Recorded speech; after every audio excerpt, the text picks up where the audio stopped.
Hello, scoundrels! Welcome back to the Scoundrels Den. If you'd like to be a scoundrel, there is a subscription button down below that you can hit if you so choose. Also, thanks to G2A for sponsoring the channel. Reference link in the description below. Today is the Gila video, or the Gila video, whatever you want to pronounce it. I know there are many ways to pronounce this particular ship, but it is finally time. My favourite ship that I got access to about a week ago. I have finally found time to put a little video together about it. I absolutely love this ship.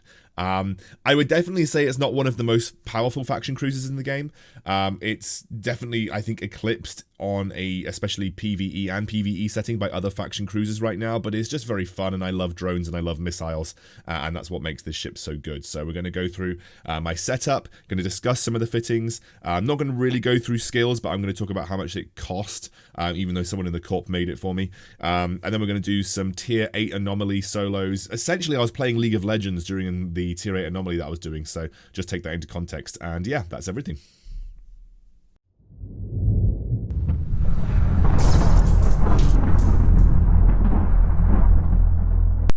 Okay, so first off, let's have a look at the Gila itself. And I'm going to keep saying Gila. I know it could be Gila, but I just prefer to say Gila.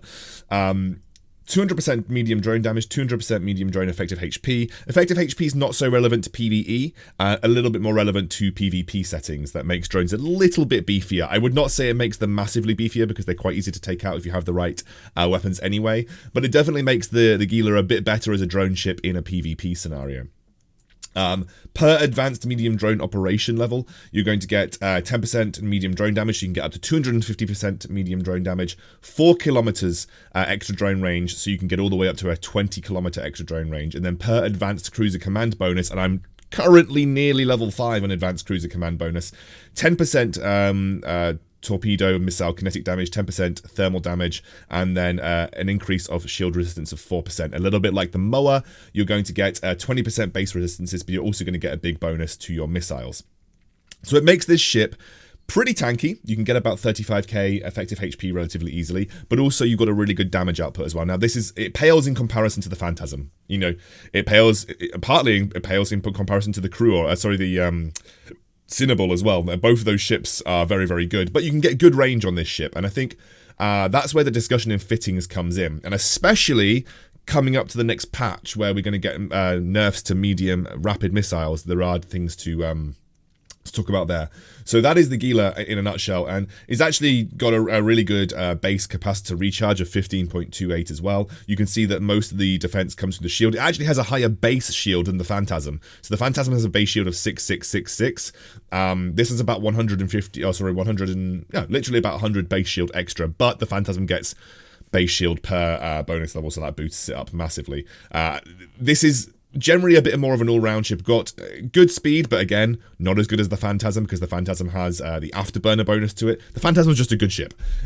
This is about the Gila, though. We're going to focus on the Gila.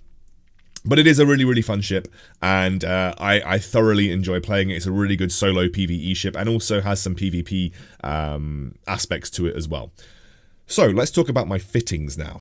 Okay, so let's have a brief look at what I'm running on my ship. I will just jump off rigs. Okay, so in the high slots, we're running rapid medium missiles. Now, I would likely replace these, especially when the patch comes, with regular medium missiles when their damage application becomes a bit better. Why am I running rapid mediums? Because I can orbit at 20k range, I can tank pretty much everything, and their damage application and DPS is better right now.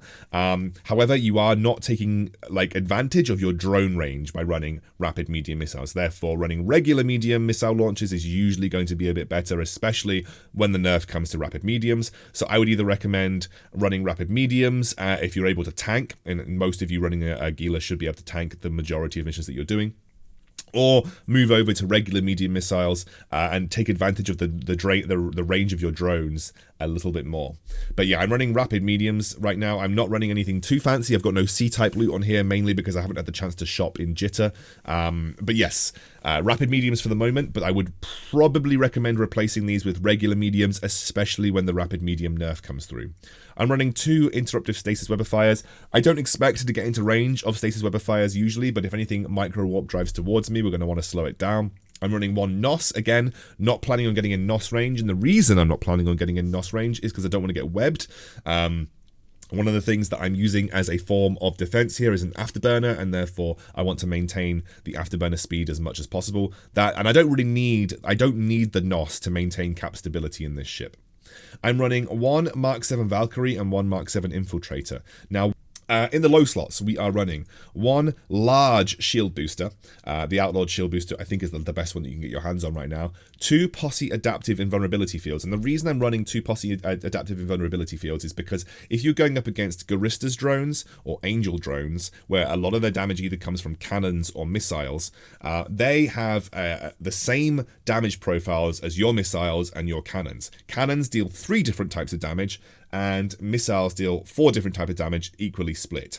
So if you're going up against missiles and you're only getting hit by missiles, your reactive shield hardener will not do anything. It won't change your resistance profile at all, and that makes it strictly worse than an adaptive.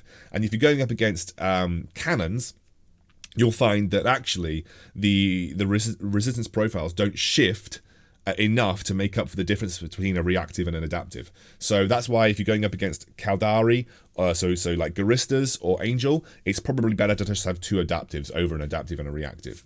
I'm then running a drone damage amplification slot, which obviously increases your drone DPS being the main form of DPS on this ship. I'm then running a Republic fleet or just an afterburner, okay?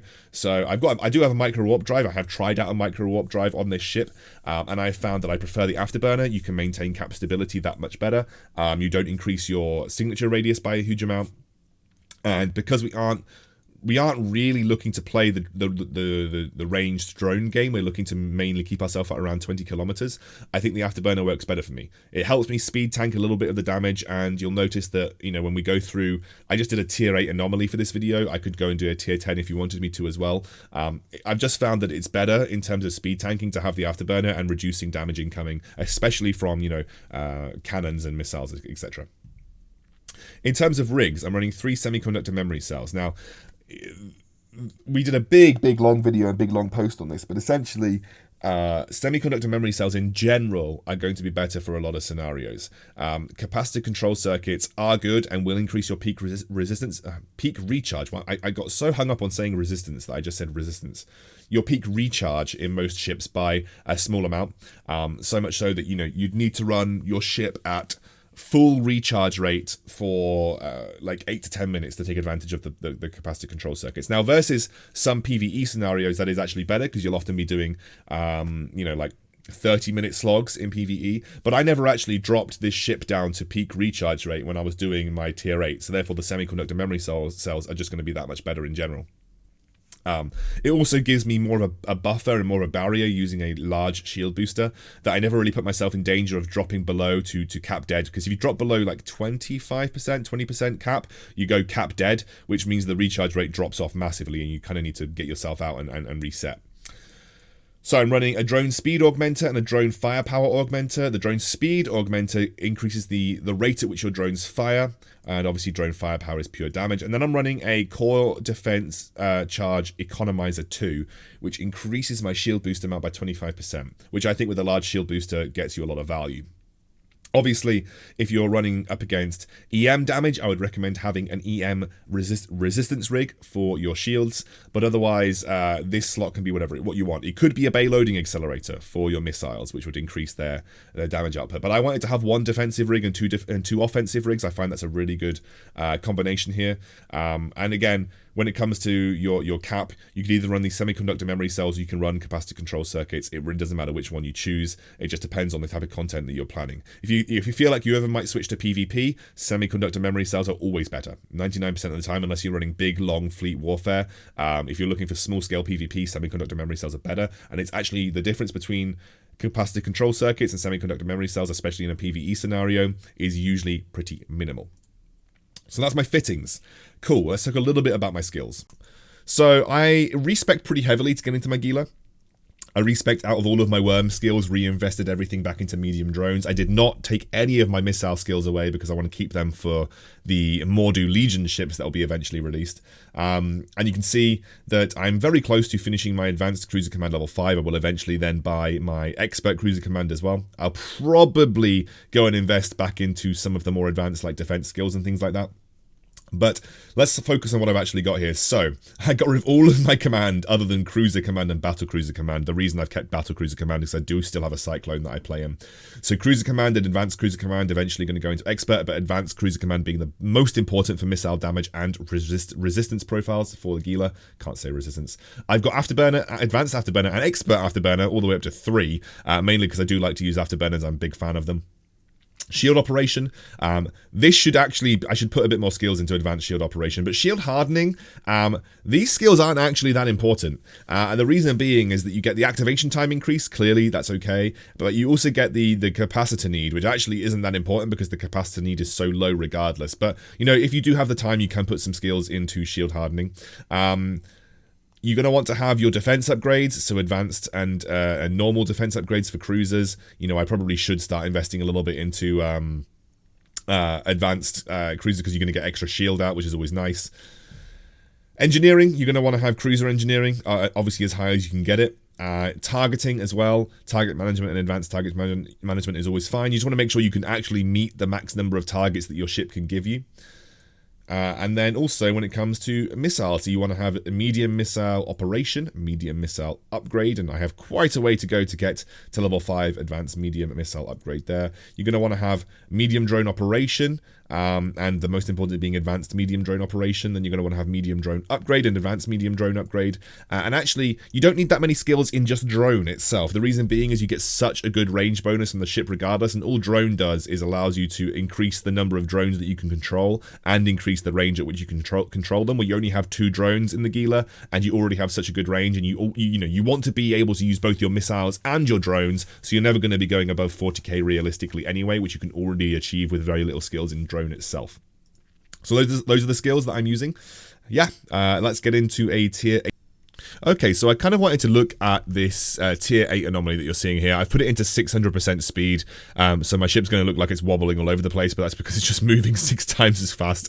I wanted to show you this because this is a tier 8 medium anomaly out in Nullsec. It's Angel. I could probably push myself harder than this, but this was just one that I was doing while I was playing a game of League of Legends. I was actually playing an ARAM at the time, so that kind of shows you there might be some periods of this anomaly where it looks like I'm not really paying attention, or I'm zooming off into space and I haven't actually started attacking anything. It's probably because I was either dying or about to die, because my League of Legends playing has not been great recently. But the main thing that I want you to focus on here is the damage that I'm taking across. This is 6 times speed, by the way. So obviously 6 times speed, and you want to just kind of look at the damage that I'm taking. I dropped to about 80% shield or so, and then you're going to see me pulse the large shield booster to get back up to 100%. And you know, our cap generally stays between 60 and 70% for the majority of this, or between 50 and 70% for the majority of this. And you're noticing that, you know, it's relatively easy for me to just orbit at 20 kilometers, take very little damage output overall. And in general, just managed to sort of tank easily with 2 adaptive shield hardeners as well. So you can see that the 20% or the 20 kilometer range isn't that much. That isn't that important. You'll notice I'm actually talking to my corp in the middle of this video as well. Nothing sensitive was said. I double checked everything that was said within the corp chat throughout the remainder of this video. We were mostly talking about drones and Gila setups and all that kind of stuff. But yeah, this is just kind of showing you how easy it is to kind of just chill and do PvE content in the Gila, especially. I don't think it's as chill as the Phantasm. The Phantasm is significantly more chill, but the Gila is definitely something that I found has been one of the best PvE ships that I've had. You take very little damage because of the fact that your signature radius is relatively low for, you know, being a cruiser. You can get decent speed with an afterburner of about 750 ms. You've got 600 plus DPS when you pop your drone damage amplification unit. You know, looking like you're pushing towards 700 DPS as well. You have the flexibility to go both ranged and up close and personal with your rapid mediums, and obviously if you were to equip medium missiles it would be fine, but you're also noticing that I'm just taking very little damage too, so I don't need to use my large shield booster that much. And you can just see that our cap is very stable between sort of like 50 and 70% for the most part. The damage that we're taking across these waves really isn't that big of a deal. And you're going to notice that the bigger the waves get, yeah, obviously I'm going to take more damage over time, but I really very rarely drop below 80% shield with the double adaptives that I'm running. We've got 35k effective HP. You can see that I wasn't paying attention right there, but we came back and a couple of pulses of the large shield booster, and we stay above 50% cap overall, still taking relatively minimal damage, but we still, you know, we have that large shield booster if we do take damage, so it's not that big of a deal. In terms of the way that I play it, I set my orbit to 20 kilometers, and then I basically just have auto orbit and attack next target on my battle settings, and essentially you can kind of leave the Gila to do what it wants. You do need to pay attention to the shield every so often, so it's not like you can completely AFK this. You will need to pay attention to your shield. It's not like you take absolutely zero damage. That shield obviously will get take a couple of hits now and again, but you can see that I'm almost never in danger here. Like, I'm almost never in danger. Our DPS versus battleships and battle cruisers rather is good. We're able to get through these tornadoes with relative ease.